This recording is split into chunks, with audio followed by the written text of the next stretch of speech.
Thank you for staying with us. Let's get into the AM news. And in our first story, the Deputy Chief Executive Officer in charge of operations at the Youth Employment Agency, Alhaji Ibrahim Bashiru, has filed his nomination to contest the new Patriotic Party parliamentary primary in the Tempane constituency of the Upper East region. Alhaji Bashiru, after presenting his paperwork, was confident of a victory in the primary and called on his supporters to be respectful of his opponents and be decorous in the campaigns leading up to the primary. Correspondent Albert Sori has more. Alhaji Ibrahim Bashiru is a popular name in the Upper East region when it comes to his work for the new Patriotic Party. For many years, he was one of the party's most seasoned and vocal communicators on local radio. It therefore did not come as a surprise to many when he got appointed to serve as a Deputy Chief Executive Officer in charge of operations at the Youth Employment Agency under President Akufo-Addo's government. After serving in the position since the year 2017, Alhaji Ibrahim Bashiru believes he is ready for a bigger responsibility to serve the people of his home constituency of Tempane in the Parliament of Ghana. He has therefore filed his nomination to contest in the upcoming NPP Parliamentary Primaries scheduled to take place in September in constituencies where the party has no seats. After filing his nomination at the party's Tempane constituency office, Alhaji Bashiru addressed his supporters and explained why he was the best candidate to represent the NPP in the constituency. Alhaji Bashiru is a trustworthy person. Alhaji Bashiru is a very humble person. Alhaji Bashiru is a very developmentally oriented person. Alhaji Bashiru is determined to change the direction of how Tempane have been governed previously and today. I want to change the direction. I want to make sure that the youth of Tempane are given the needed attention. I want to ensure that the elderly of Tempane are given the needed attention. I want to ensure the vulnerable in society, the physically challenged, the old men, the young people, that everybody is catered for under my able leadership. He also appealed to his supporters to engage in politics of decorum. That is why my motto is new direction, new hope. We need a paradigm shift. We need somebody who can show the way, who knows the way, who understands the basic needs of Tempane, who understands that this is an underdeveloped community. And being somebody who was born and bred in Tempane, I know and understand the full needs of the people. I have advised my supporters that this is an internal contest. I have just filed my nomination to contest. My own brother will also come. Nobody should attack my senior brother, Lawyer Kwenka. He is a senior member of the party. We have worked together. We are friends. Under no circumstance should you attack my senior brother just because you support my candidature. Absolutely, that is not my character. In this primary, Alhaji Ibrahim Bashiru will contest lawyer Joseph Dindiok Kwemka, who snatched the Tempane seat from the NDC in 2016 and also served as a Deputy Attorney General under President Akufo-Addo's first term. Kwemka lost the seat in the 2020 elections but has filed his nomination again to contest in the primary in his bid to try and win back the seat. It is unclear if other contenders will show up before the close of nominations on Thursday, August 10. But many believe that Alhaji Bashiru against lawyer Kwemka will be an exciting contest to watch in the upcoming NPP parliamentary primaries. For Joy News, Albert Sori, Tempane. Let's stay on Parliament-related matters as the Speaker of Parliament, Alban Sumana Kingsford-Bagbin, has disagreed with the Supreme Court's recent ruling on Article 2761 of the Constitution, which prohibits traditional leaders from engaging in active party politics. The Supreme Court, in a recent interpretation of the law, said although traditional leaders could endorse the policies of political candidates, they couldn't endorse the candidates or put themselves up for election. Addressing a forum in the Western region to mark Parliament's uninterrupted 30 years of democracy, Speaker Bagman said the constitutional provision had only succeeded in preventing traditional leaders from participating in development.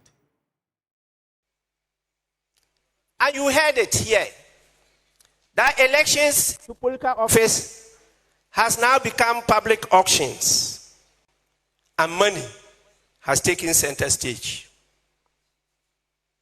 Violence has been introduced into our politics more than we began. Worst of it all,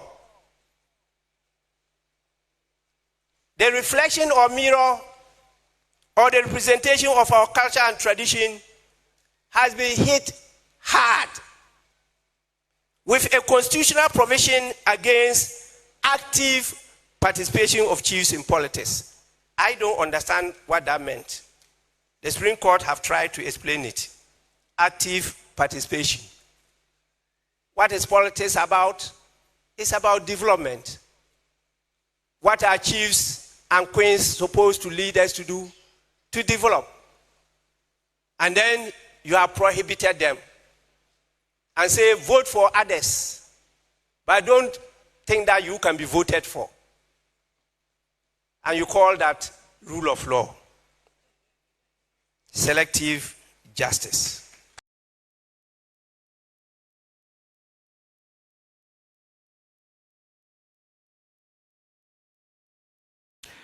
In our next story, the opposition NDC and its caucus in Parliament is sending fire the way of the Bank of Ghana Governor Dr. Ernest Addison for a recent report detailing severe losses made by the central bank in 2022. The group has issued a 21-day ultimatum to the governor and his deputies to leave. The bank's financial statement for last year shows more than 60 billion Ghana cedis in losses, which the minority and the NDC put down to the governor's incompetence. Kweku Asante now reports. Following the adjournment of Parliament, the minority are taking its war against the central bank governor a notch higher. Speaking at a news conference, minority leader Dr. Keso Atoforsen announced that if the Bank of Ghana governor and his deputies did not resign in 21 days, they will be mobilizing to occupy the central bank. We in the NDC call for the resignation, immediate resignation of the governor of the central bank and his deputies within 21 days from today. We are resolved to embark on popular action to occupy the central bank and drive out the team of inept, callous, and criminally minded mismanagers of our finances to save the Bank of Ghana. We call on all of you that if the governor fails to act by resigning, you join us to march to occupy the Bank of Ghana in 21 days' time, to force him out and to force his deputies out. The minority details the key reasons. The report revealed the following astonishing facts. 1. The Bank of Ghana recorded a staggering loss of 60.8 billion Ghana cedis, which is equivalent of $6 billion US. This is twice the amount we are to receive from the recent IMF bailout. The NPP government chose the easy, reckless, lazy, and criminal path of printing money.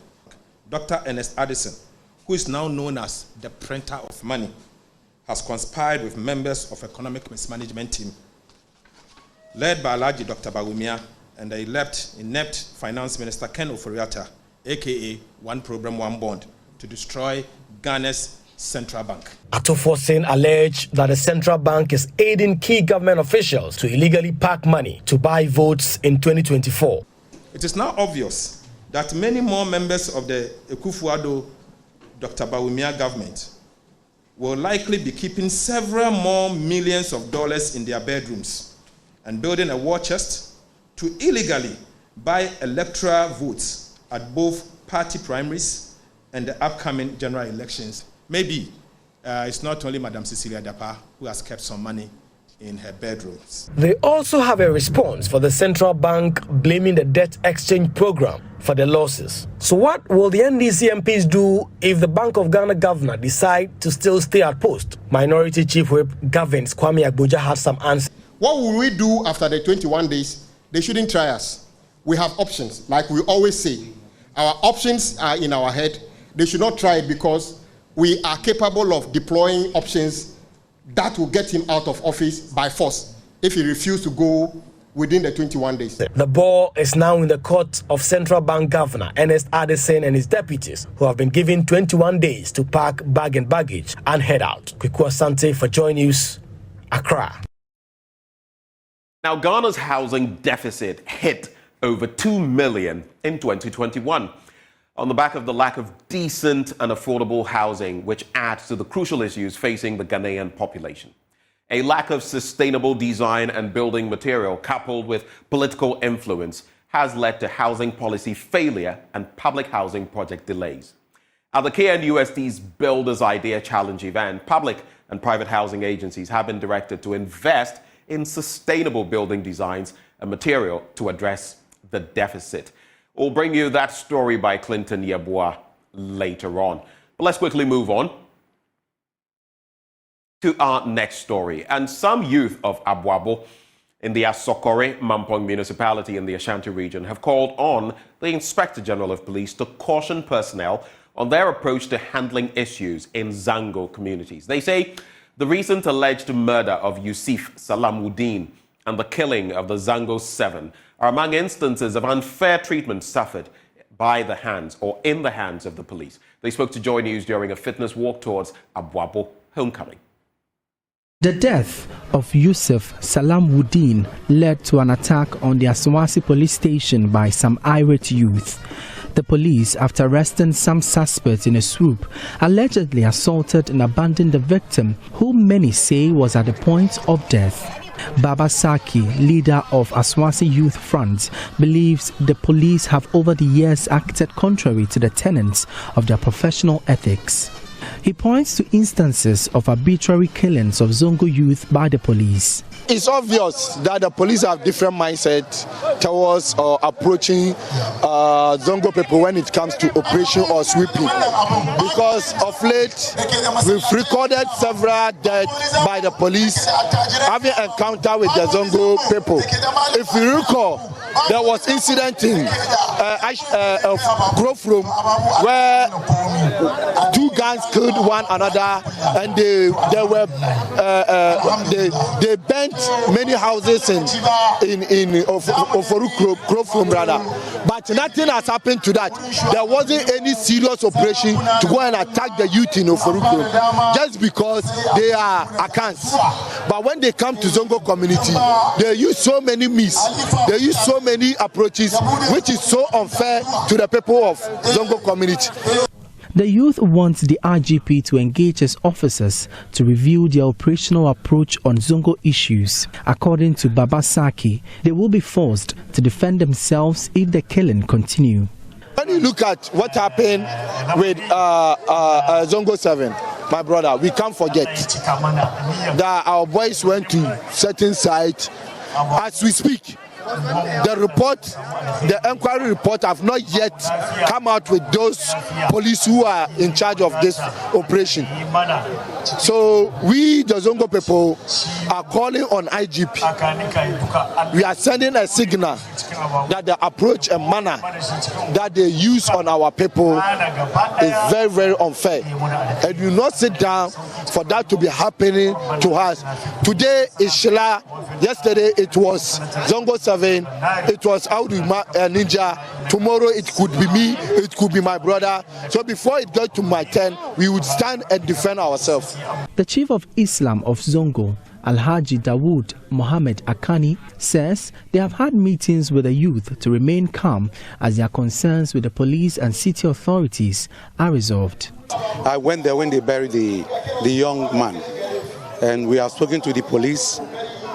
And any struggle that comes with this with our people, we have told them to always keep calm.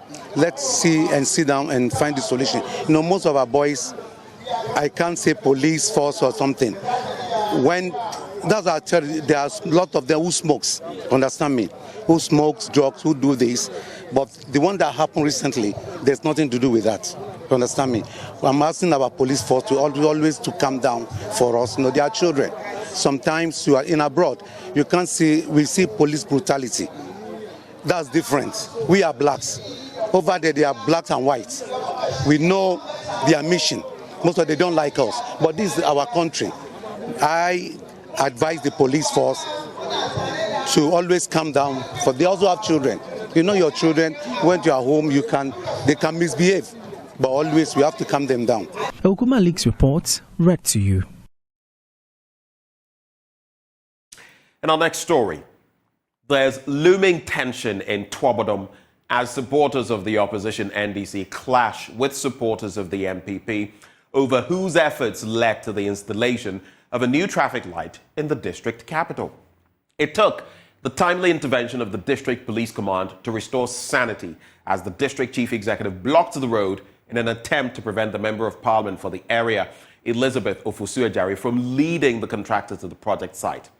Correspondent Anas Sabit witnessed the incident and came through with this report. The timely intervention of the Twabodom Police Command saved what could have been a bloody clash between some aggrieved supporters of the Member of Parliament for Techiman North and the DCE over claims on who actually led to the installation of a traffic light at the heart of Twabodom, the district capital. The MP, lawyer Elizabeth Ofosu-Ajari, who is championing this cause as a campaign promise prior to the 2020 general elections, was prevented from entering the Twabodom township by the DCE, Ado Donko Everson, who blocked the road and ordered the police to deny her and the contractor access to the project site. This attracted the wrath of some angry youth in the area who subsequently accused the DCE of preventing developmental projects in the area. 2020 no promise here say the traffic light eba. Traffic light or the eba no ye nyina ye nya tema anya hondene. Ye hu say car say ebubo enuanom, ebubo amanfo. Ne eba no ye nyina ye nya gidie say eba ebebo timamufo aboa ye Twabodom krodua yi. Na udisi wo ka say o ma traffic no ma because of say wa ban ne sabia wo power ne opposition party ne pere dia. Ne wo nwini makuro no. These aggrieved youth vowed to withstand any attempt by the DCE and the NPP aimed at intimidating the MP and asked that the legislator has their full support. Traffic light no. Nipa no adi kan dia ba. Enti ye Techiman North nya dia. Enti dia na wahu a wo pese wo ya de wo break omo se wo ba ya wo de. Tese ni monyam no a anyankopɔ da che maame no. NPP fo ni nguase a sese ya de bia no ometima ka amagana fo ato omo ase no. Enti sese no chese ne ma hu hia e de basabasa yo e na omo start. Na mbom ya ye wo Techiman North no de. Yam prima NPP aban e tete fa hu die so. Anya kwan ebesi sama man pipi ahunahuna bia ni obetuma hunahuna o Techiman North na 3 days cabo nipa ni me pesa bisa DC say o pe krom puntu ana so be politics ya mfaso bia nim so ko bia primpuntu ti me say DC ni say emfa nuado ba ko ye nye kroyiye because say MPP ko and DC kwa ye DC ya ni betena krom ya because krom ya. The legislator, a former tourism minister under the Mahama regime, Elizabeth Ofosu-Ajari, described the actions of the DCE as unfortunate and appealed to the president, Nana Addo Dankwa Akufo-Addo, to call him to order. He called the district commander to come and make sure that everybody goes back. The district commander, a level-headed policeman, allowed all of us to come. And he said he's keeping the machines there so that tomorrow they can come and install. I think this is unfortunate. This is not proper. It shouldn't happen again. I'm calling on Nana Akufo-Addo to call the DCE to order because it is the safety and security of the people in Twabodom that we are looking for.